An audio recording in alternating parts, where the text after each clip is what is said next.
Welcome to this tutorial brought to you by To The Tick, and today's topic is the bullish symmetrical triangle.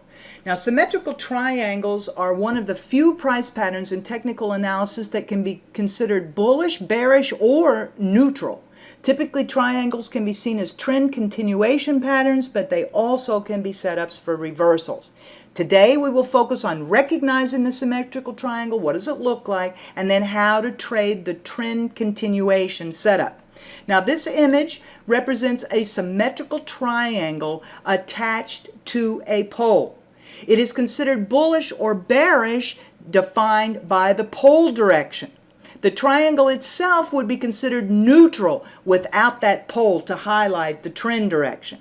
Today we will focus entirely on the bullish symmetrical triangle as a price pattern that potentially leads into a continuation of trend. So let's watch things bar by bar instead of looking at a nice image like that. And we're going to start with the bulls having established this nice big base of support. And yet so far they cannot get themselves through this line in the sand of resistance. And that is that first order of business is that the anticipation from the bulls has got to be to push that price through there. And if we push and hold, then we have a new breakout. It confirms, and you are watching the formation of the pole. Now, the higher, stronger, straighter the action, the better, both in price and in volume that creates your pole. You will notice that it's got some tilt to it towards price, always will. We get our first bar or two that offers us a pullback, and then we get a swing up again, and that second effort fails to keep going with the advance, and we get our second pull down effort. So now we're going to use our swing high, which is also our pole tip, and we can draw a trend line connecting those two swing high efforts, and we can come back for our first pull down, point 1, point 2, and connect there. So now we've established our pattern. We'll put our image back up here, and we have completed our pole. We have the base, we have the pole, and we have the pole tip. So now let's focus on the triangle part 2. And part 2 in a trend continuation pattern is considered a consolidation phase. A phase for them to take a breather. They've expended a bunch of energy to get that push there in the background that created that new high in prices, and now we need to take a pause.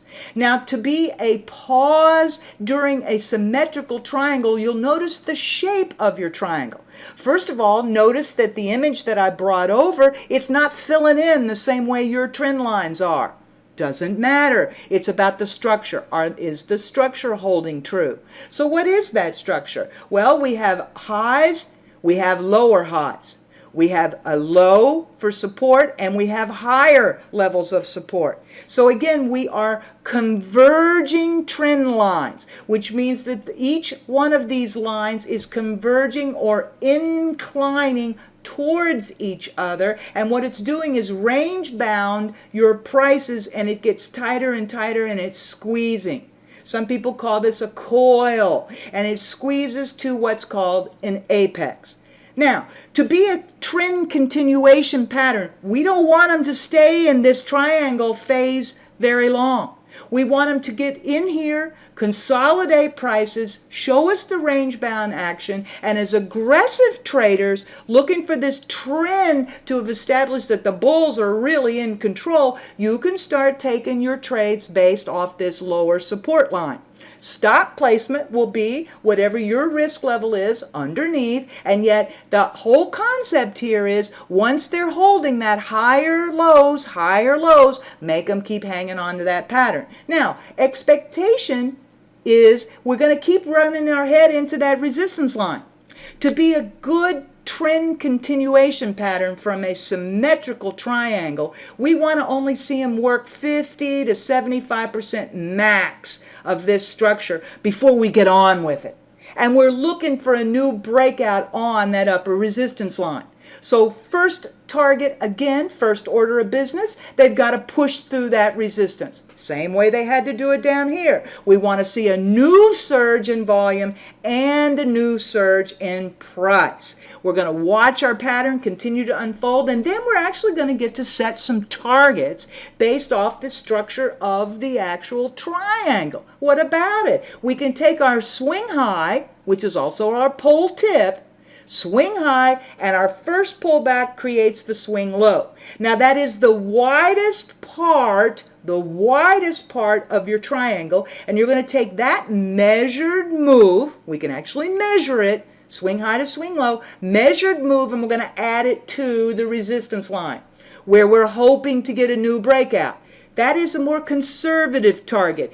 The entire impulsive move that they gave you in the first place, you're looking for them to duplicate that move. And you want to add that measured move from your apex, which is the price point that actually is your squeeze. Now, we don't want them to have to wait to get here. We want them to get on with it, as I said before. So let's anticipate what we're looking for. We want to see volume stepping in. Again, a big surge in price accompanied with a big surge in volume. And that's what we're looking for. If we get it, again, we got to confirm that they're going to hold. One, stay above your orange resistance line that you've drawn there for your trend line.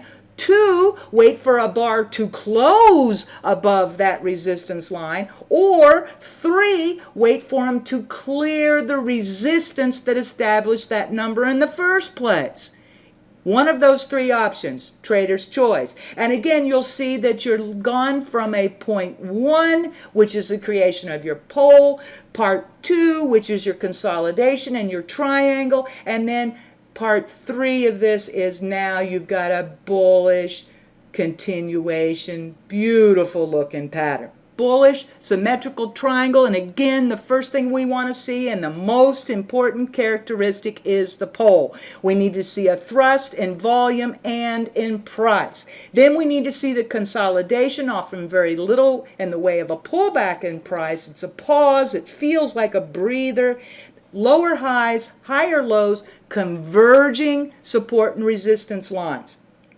We're going to use the apex of that triangle and or the new breakout, and we're looking for a push in volume and price on those issues. And we're going to measure our targets, measure our move with the pole, add it to the apex, and or you're welcome to use the triangle swing high minus the swing low, add that to your breakout line as your second measured move.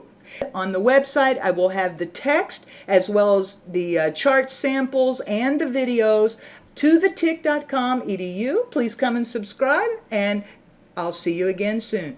Bye for now.